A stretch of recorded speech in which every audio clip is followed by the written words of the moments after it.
you know, kind of any contribution?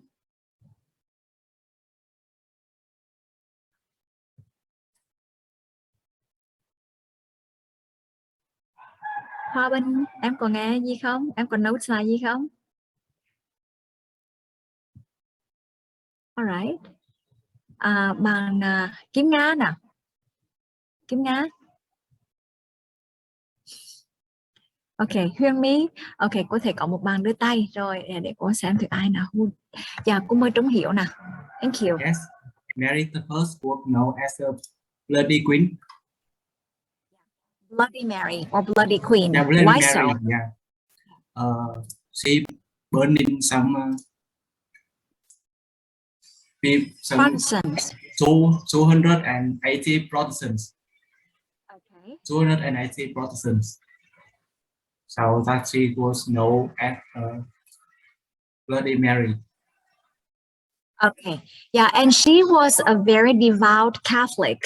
Now, it might be safe that, you know, in terms of society, the history of the UK or England is also the history of religion. Các em có thể thấy rằng là cho đến thời kỳ hiện đại đấy, các em thì lịch sử của nước Anh nó cũng gắn liền với cái lịch sử của tôn giáo. Và đây là giữa hai cái tôn giáo là Công giáo và Đạo Tin Lành, các em thấy. So Mary was a very devout Catholic. And in order to, you know, make sure that Catholicism was dominant, she did all means, including burning a lot of Protestants. And so that's why she was considered as Bloody Mary. She died pretty young though, okay? Ba này cũng mất là khá là sớm. Cảm thấy là triều đại của ba là chỉ có là 5 năm thôi. Hey? Now, Elizabeth the First.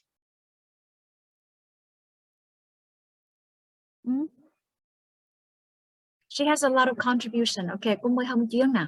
Yeah. Yeah. She, as I know, like she was a virgin queen, like she unmarried, because she doesn't want to share the power to others men. Yeah. Oh, actually, it's not because. Yeah, hold on just a second. Actually, it's not because she didn't want to share the power with other men. It was because of the fact that, you know, she saw or she witnessed, you know, the death of her mother, okay, who basically was Henry VIII's wife, okay, and out of his effort to look for an heir, he killed, you know, Elizabeth's mother, and so she was scared of that. Okay. Yeah, thank you. Now let's move on. I got it. So, and as I know, like she made England become wealthier, and she died at the age of 67. Yeah, that's all. Yeah, so her range was pretty long, right? Như vậy cái triều đại của bà nó cũng rất là dài, phải không các em nào? From 58 to say 1603, over 40 years old. I mean, over 40 years. And can some of you tell me some more about the contribution of Elizabeth? Yeah, it was an old golden age and a lot wealthier. Anything else? Còn gì nữa không cả em? Đóng góp của Elizabeth thứ nhất. Anything else? It was quite a long section, okay? Là một phần nó khá là dài ở trong cái video vừa rồi đấy về nữ hoàng Elizabeth thứ nhất nè. Okay, well, she adopted this attitude of religious tolerance. All right. Như vậy bà này bà khá là khoan dung trên phương diện là về gọi là tôn giáo các em thấy. But you know, she actually was the target for a lot of assassination efforts, là cái đối tượng của rất là nhiều những cái vụ ám sát. However, she had, you know, wonderful intelligence, cái thông tin mà coi như là do thám của bà rất là tốt, và đó chính là lý do vì sao mà bà không có bị ám sát hết, mặc dù rất là nhiều những cái nỗ lực khác nhau, phải không nào? One more important thing is that it's not just about the wealth of the UK, it's also about the development of arts. And here we have Elizabethan era, Vài bữa nữa các em học về văn học Anh thì các em sẽ thấy rằng là sẽ có một cái giai đoạn người ta gọi là Elizabethan, ok? Và lúc này lúc mà các em học rất là nhiều những cái tác phẩm Shakespeare. Her range was considered a golden age, and actually it was during her range that the process of colonization started, right? Như vậy cái thời kỳ mà bắt đầu đi tìm kiếm các cái thuộc địa nó xuất phát từ Elizabeth đệ nhất, right? Now let's move on to Queen Mary II. Mary đệ nhị nào. Anything about her?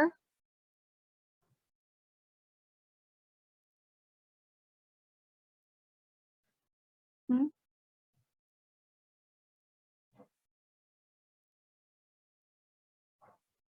Cả lớp các em có nghe không? Hello?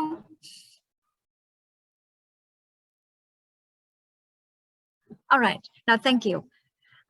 Queen Elizabeth, I'm sorry, Mary II marked a range that somehow witnessed the rising of the Parliament power. Ok, như vậy ở đây các em thấy rằng là nó mark một cái thời kỳ mà có cái sự gia tăng về quyền lực của phía bên là quốc hội, và chút nữa thì cô sẽ cho các em xem một cái phần chút xíu về nội chiến thì các em sẽ thấy a little bit about this. But again, she adopted religious tolerance, very similar to Elizabeth I. And because of the acceptance of the power of the parliament, the monarchy became a ceremonial figurehead. Ok, như vậy đấy là một cái thời đại mà khi mà các em thấy rằng là bắt đầu á thì cái hoàng gia hả, và đặc biệt là nữ hoàng hay là nhà vua đấy bắt đầu đóng cái vai trò nó mang tính chất là nó lễ nghi nhiều hơn là real involvement, okay, in the politics of England or the UK. Now let's talk about Anne. Anne thì sao ạ?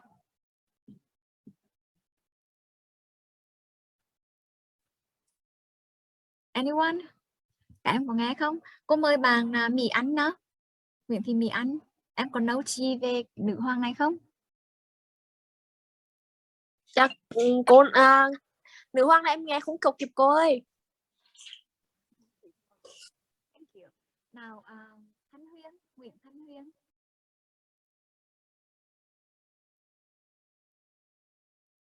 Dạ em cùng nghe không kịp cô nào. Không kịp luôn rồi, có thể có một bạn đưa tay. Để cô xem ai đưa tay nào. Ok, cô mời bạn là Hồng Chuyên. Yes. As I heard that she married Danek Prince Tanek Prince. He married the Tanek Prince, and at that time we call Great Britain, and she had some relationships with Sarah. Yeah, that's all I heard that. Okay. Relationship with Sarah, basically it's a very kind of influential woman, okay? But anyway, yeah, I mean, Anne was actually the first married queen to rule on her own. Như vậy các em thấy rằng với những cái nữ hoàng, ngoài trường hợp của nữ hoàng là Elizabeth đệ nhất, là một người được gọi là nữ hoàng đồng tính đấy, bà này mà không có lập gia đình, thì những nữ hoàng khác khi mà lên ngôi á lại chia quyền với là người chồng của mình. Nhưng với Anne thì bà là cái nữ hoàng đầu tiên trong lịch sử của Vương quốc Anh mà coi như là trị vì mà không có cái sự ảnh hưởng và không có chia quyền lực với là người chồng đó của mình. Thứ hai nữa đó là lúc này như bạn đã có nói là bà có một cái mối quan hệ khá là đặc biệt. Dạ được rồi ha, chào Hà hết. Không sao đâu, mấy em kiểm tra sức khỏe cho nó đàng hoàng trước khi mà mình còn đi học lại ở trên trường nữa hết, không sao đâu các em hết. Và một điều nữa đó là bà chịu ảnh hưởng của một người phụ nữ tên là Sarah, nhưng về sau thì bà rất là tỉnh táo và bà đã coi như là chọn cho một người gọi là favorite khác, và không có như là Sarah là một người mà gọi là demure, tức là nhu mì hơn. Ok, great job. Now, what about Queen Victoria? Nữ hoàng Victoria, có ai nhận xét gì không ạ? Any comments? Any information?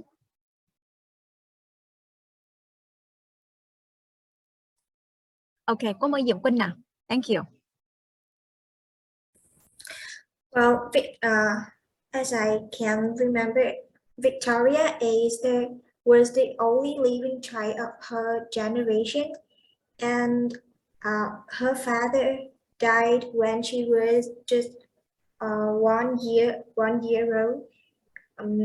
She had to sleep in her mother's room until she 18, and she wasn't allowed like go up or downstairs. I can remember. Okay. Yeah. Well, you know, for her mom, she was the only ticket for meals. Okay, so that's why she was kept very carefully, because her mom didn't want anything whatsoever to happen to her only child. Okay, thank you. Như vậy để đảm bảo rằng là bởi vì biết chắc chắn là Victoria sẽ trở thành nữ hoàng cho nên mẹ giữ gìn rất là cẩn thận. Đúng rồi. Cô mời Quang Huy nào. Anything that you want to add about this queen? This is from my personal experience, and I don't quite hear carefully in the videos, but I know that the Victoria era is one of the most important and one of the best imperial of the England. And at the time, Victoria era, the Emperor of England was kind of dominated around the globe, and they settled down several countries from Asia to Europe. And at the time, I think she was one of the first queen to have a portrait in photograph. Since at that time, lots of science and politicals and most of stuff happened during the time, like the children labor law and the first phone, the first photograph was invented. And yeah, I think not to mention the recent queen, the Victoria is one of the longest time that a queen of England was on the throne. Yeah, it's from my personal experience and no. Yeah, that is a 64-year reign, right? Yeah, and you're right about the Industrial Revolution and the influence of the British Empire during her reign. Okay, Duyên, did you have something to say as well? You raised your hand. Yeah, I just heard that case was like a French Revolution and a flagged empire and 50 years gold and 60-year diamond. And Okay. I just heard the fun fact, like she is like the first woman, is it true or not, I don't know, but the first woman dressed the white dress at her marriage, and after her husband died, she just wear like black clothes and black bed, something like that. So she introduced the tradition of wearing white on someone's wedding day, right? Now, back in the days, you know, the bride would just wear, you know, the best or the most beautiful dress that she had. Okay, well, thank you. Now, Huyên. Yeah, I got it. Because Victoria is only child, so even at the age of 18, her mother don't allow her to get there. Yeah, that's right. Downstairs, okay, without somebody's help. Yes. Okay.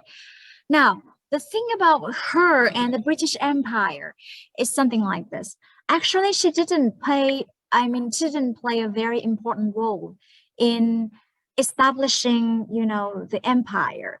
Now, by her time, the power of the parliament was already greater, okay? Sort of like super exceed the power of the monarch. So the development of the British Empire wasn't thanks to her. actually. And if you pay attention, then after her husband's death, she withdrew herself, okay, from political activities, and she was mourning her husband actually. Như vậy các bạn thấy rằng á, là sau khi mà chồng của bà mất á, là by the way là cũng là một người đây là một người Đức và là một người rất là thông thái, và là người mà các em thấy rằng là đã tạo rất là nhiều ảnh hưởng khi đang còn sống trong cái việc là phát triển cả về văn hóa, ví dụ như ông tổ chức những cái cuộc exhibitions, triển lãm nơi này nọ tới kia, và giúp cho bà rất là nhiều trong việc run cả cái tòa lâu đài, phải không nào, cái hoạt động của những cái tòa lâu đài đó. Thì trên phương diện là về chính trị và phát triển về kinh tế á, thì Victoria không có đóng góp nhiều các em ha. Nhưng mà trên phương diện là về văn hóa thì Victoria cùng với người chồng của mình đã coi như là tạo ra rất là nhiều những cái traditions là khác nhau.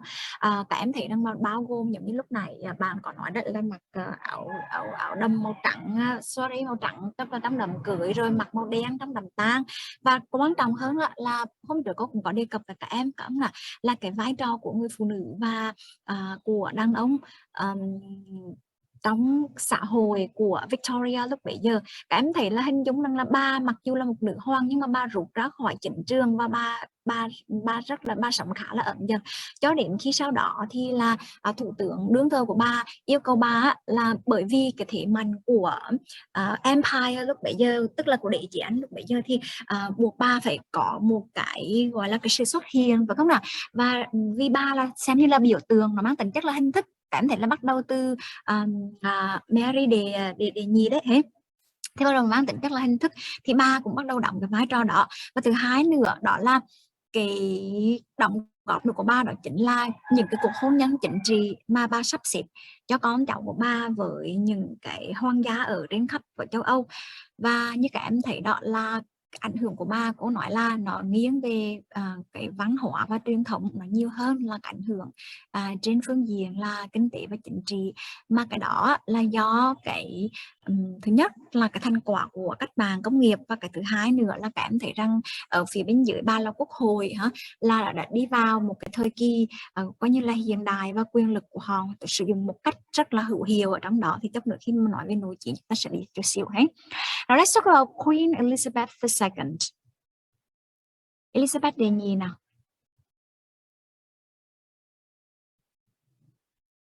Ok, cô mời Huyền nào. Yeah, in the Queen Elizabeth II, I find that after her daddy died suddenly, so she became a queen of England, and after that, she get married with the prince. Get married with Prince Philip, and she get 4 child. That's all. Okay. Anything else, guys, that you want to add? Có bạn nào được không về nữ hoàng Elizabeth đệ nhị? Kỷ lục mà bà lập và trong tất cả các nữ hoàng cái tới tầng bây giờ là gì đấy các em? The longest reign ever. Ok, là triều đại, phải không ạ? Lâu nhất, thậm chí là còn lâu hơn cả là Victoria. Ok. Tuy nhiên cái triều đại của bà nó cũng mark cái gì đấy các em? Rất là nhiều những cái scandal trong chính danh của hoàng gia, phải không nào? Và đi kèm với đó chính là cái sự gì đây? Phản kháng của công luận, phải không? Đối với cái sự tồn tại của hoàng gia. Các em thấy rằng là việc mà coi như là bà phải dùng tiền của bà để mà từ trang trải cho các cái chi phí liên quan đến hoạt động của các thành viên ở trong hoàng gia, ví dụ như thế, thì các bạn thấy rằng là càng lúc thì người Anh họ càng trở nên cảm thấy rằng là không có ủng hộ hoàng gia nhiều quá nữa, khi mà thấy cái vai trò của họ nó không còn quá lớn, phải không ạ, trong cái đời sống kinh tế chính trị xã hội của Vương quốc Anh. Okay, but and the future, okay, the future of you know, the monarchy is still up in the air.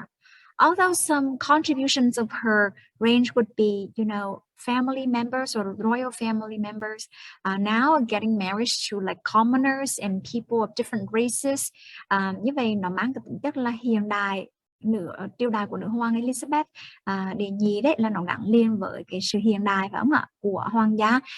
Khi mà cái khoảng cách các bạn thấy rằng là hay là sự phân biệt về chủng tộc cũng như là giai cấp á, là nó gần như là bị xóa nhòa bởi vì các thành viên hoàng gia họ kết hôn với những cái đối tượng phải không nào thuộc những cái giai cấp hay là những cái màu da nó khác nhau.